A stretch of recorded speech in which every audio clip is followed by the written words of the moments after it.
Hello, my name is Dr. Lindsay King from Brigham and Women's Hospital.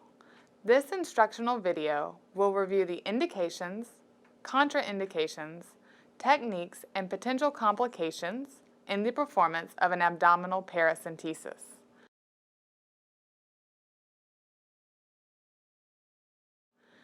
An abdominal paracentesis is performed for diagnostic or therapeutic purposes. Any patient who presents with a new diagnosis of ascites should undergo a diagnostic paracentesis to determine the etiology of the ascites. A diagnostic paracentesis will also rule out spontaneous bacterial peritonitis in a patient with known ascites. Because acidic fluid infection is common, it is recommended that any patient admitted to the hospital with cirrhosis and ascites undergo a diagnostic paracentesis. A therapeutic paracentesis can be performed to relieve symptoms such as dyspnea or abdominal discomfort in a patient with tense ascites.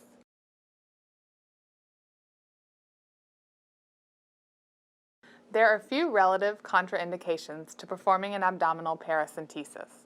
Coagulopathy is present in many patients undergoing the procedure.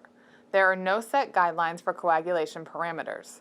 Studies have shown extremely low rates of clinically significant bleeding despite thrombocytopenia and/or elevated international normalized ratio, and the routine use of blood products prior to the procedure is not recommended. However, patients with coagulopathy due to clinically significant hyperfibrinolysis or disseminated intravascular coagulation should not undergo this procedure. Other relative contraindications include an uncooperative patient, pregnancy, severe bowel or bladder distension, inability to detect ascites on clinical exam, and cellulitis, hematoma, engorged vessels, or surgical scar at the abdominal wall puncture site.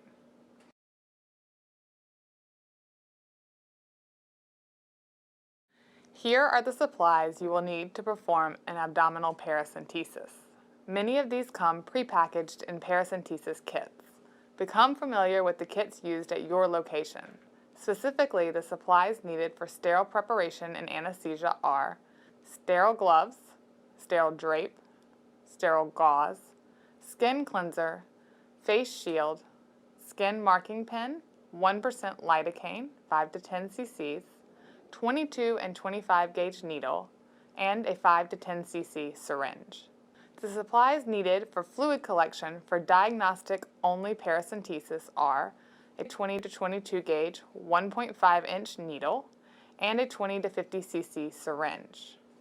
The supplies needed for fluid collection for therapeutic paracentesis are an over-the-catheter needle device such as a 15 gauge 3.25 inch Caldwell needle, a number 11 blade scalpel, a 5 to 10 cc syringe, a 60 cc syringe, large evacuation containers, and high-pressure drainage tubing.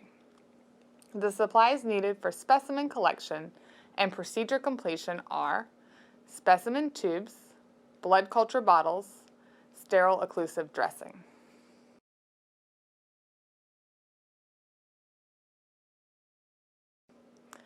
In prepping to perform an abdominal paracentesis, please note and accomplish the following. Obtain a written, informed consent prior to performing the procedure. Ask the patient to void prior to the procedure. Place the patient in the supine position with the head of the bed slightly elevated at 30 to 45 degrees. And percuss the abdominal wall to assess level of dullness in determining the proposed entry site. In a study comparing clinical maneuvers and signs for the detection of ascites to ultrasonography, which is the gold standard, auscultatory percussion had the highest sensitivity, followed by flank dullness.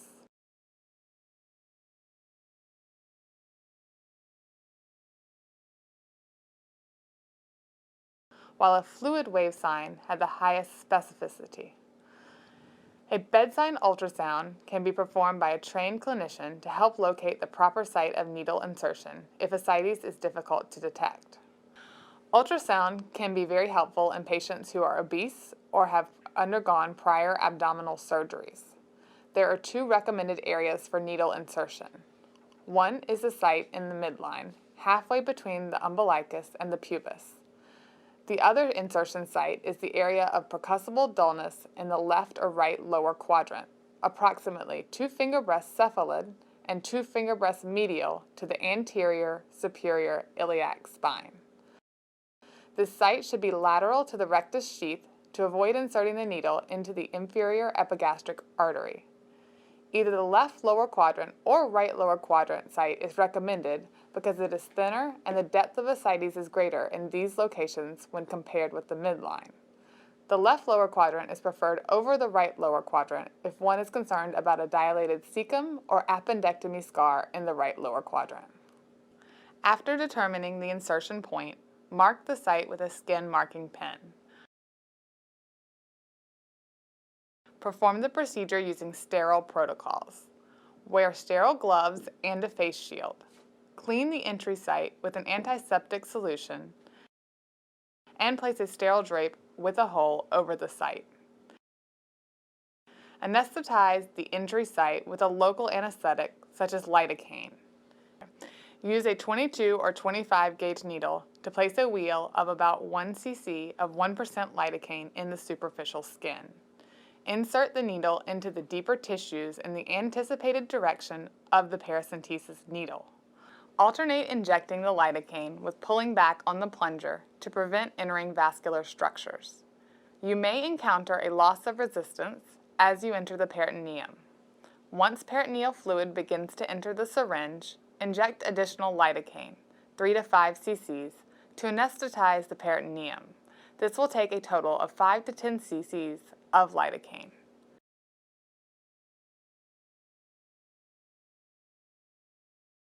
For a diagnostic-only paracentesis, attach a 20 to 50 cc syringe to a 20 to 22 gauge needle.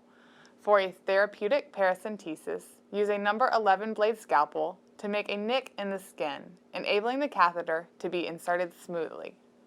Connect a 5 to 10 cc syringe to the needle catheter device. There are 2 techniques for catheter advancement.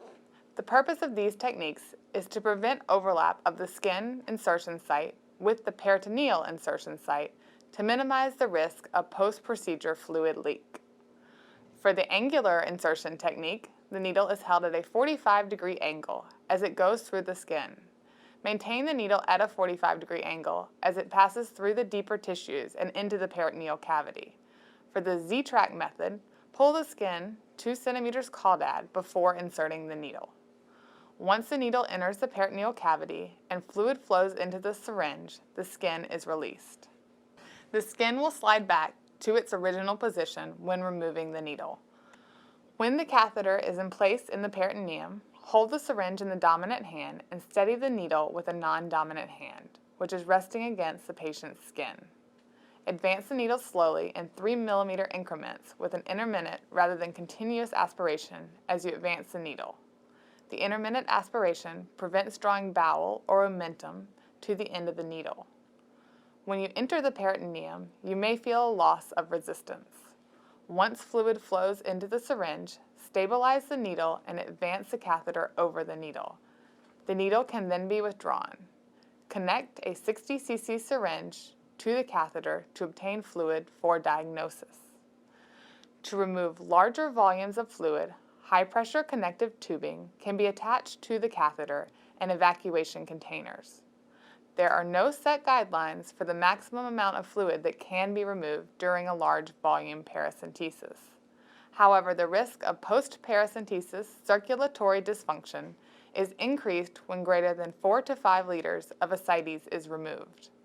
It is generally recommended to give 6 to 8 grams of albumin per liter of fluid removed when more than 5 liters of ascites is removed. When you have removed 60 cc's for a diagnostic paracentesis or a set number of liters for a therapeutic paracentesis, remove the catheter and apply a sterile occlusive dressing to the entry wound.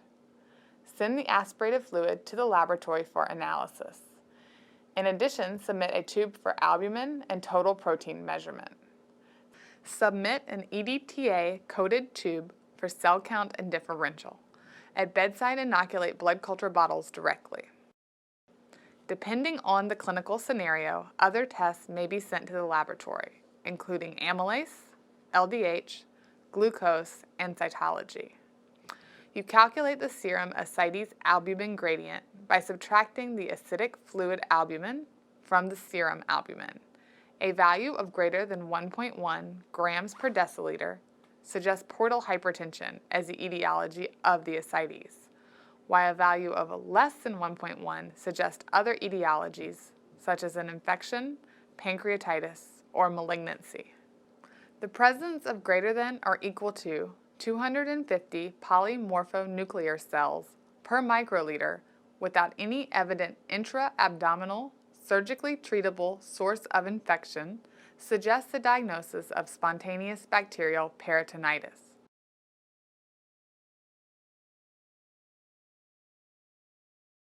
An abdominal paracentesis is generally a safe procedure. Potential complications include a localized skin infection or acidic fluid leak at the site of entry, bleeding, including hemoperitoneum or abdominal wall hematoma, perforation of a viscus, and circulatory dysfunction. Severe abdominal hemorrhage occurs in less than 0.2% of cases. Bowel perforation is rare and is usually clinically insignificant and self-sealing. Circulatory dysfunction, including hypotension, hyponatremia, and renal dysfunction, can occur after a large volume paracentesis. Plasma expansion with albumin helps to prevent this complication as previously described.